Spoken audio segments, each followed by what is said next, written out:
different processes. Is for true skin rejuvenation, a lot of factors have to be addressed. Not just filling up more collagen, but interaction, the molecular intercommunication, the detoxification, cellular processes, transport of information from cell to cell, and so on and so forth. So it's not about replenishing collagen, stem cells, or exosomes. It's about fixing the systemic interactive network.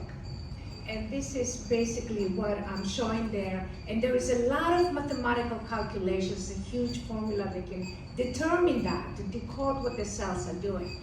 And why is the collagen miracle not enough? Why? Because collagen is a protein. And I got news for you from the Nobel Prize 2024 in chemistry. They found 200 million proteins, and this is the researchers who did that.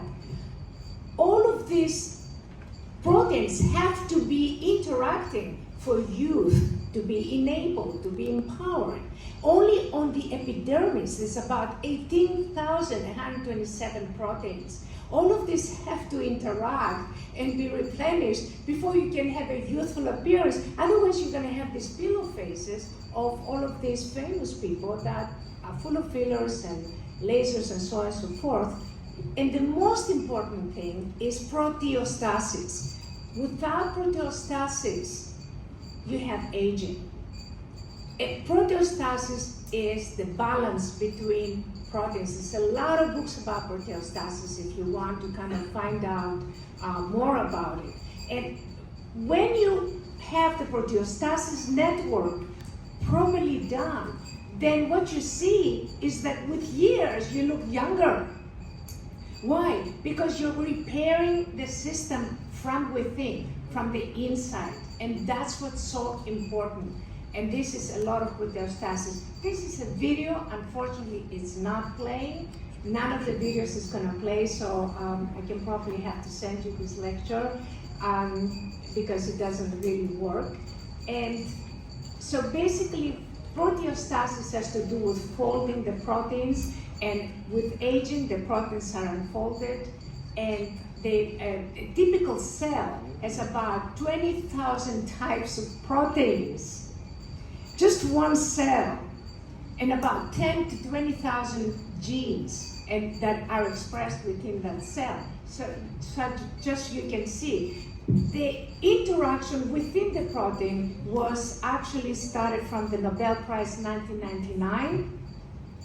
And this is, you see the different deaths. Unfortunately, not even this video is working. So you can see what this video was showing. It was showing that the cell has a resonance. You can actually see the resonance in the video. I have the videos. I don't know if I can even play them.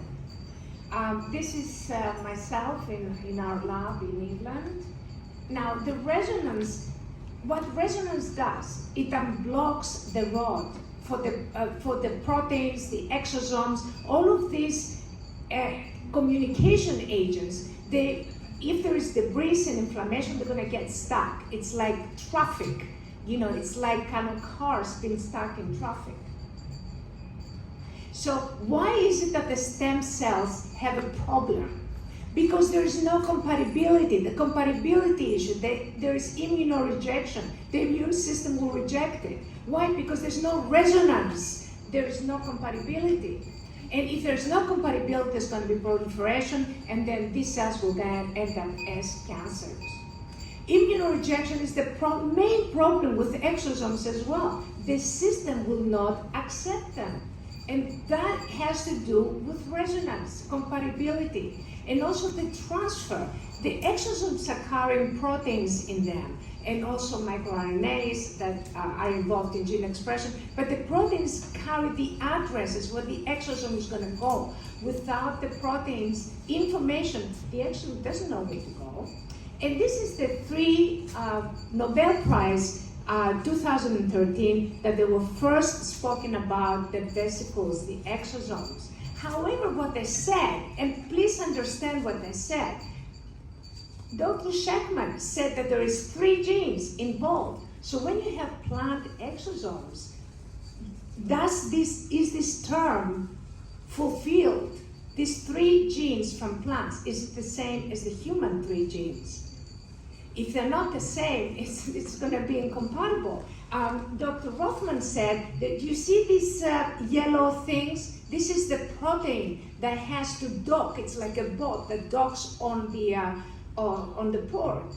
And then Dr. Sudov spoke about the waves. That's the resonance. How that resonance clicks between the exosome and the cell, so the exosome can release its contents into the cell. Otherwise, it's not going to happen. Again, that's a video that did not work. And basically, all I have to deliver is that the resonance is, you can see the resonance is like a long string, and the exosomes can be delivered through the resonance. Let me explain what resonance is. So in a telepheric, okay, the resonance is the cable.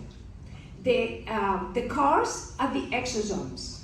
And what's inside the cars, the passengers, are the information that the exosomes are carrying. Now, you have to be very specific what kind of informations the exosomes that you're injecting are carrying, because that is extremely important. That's another video that doesn't work, but it shows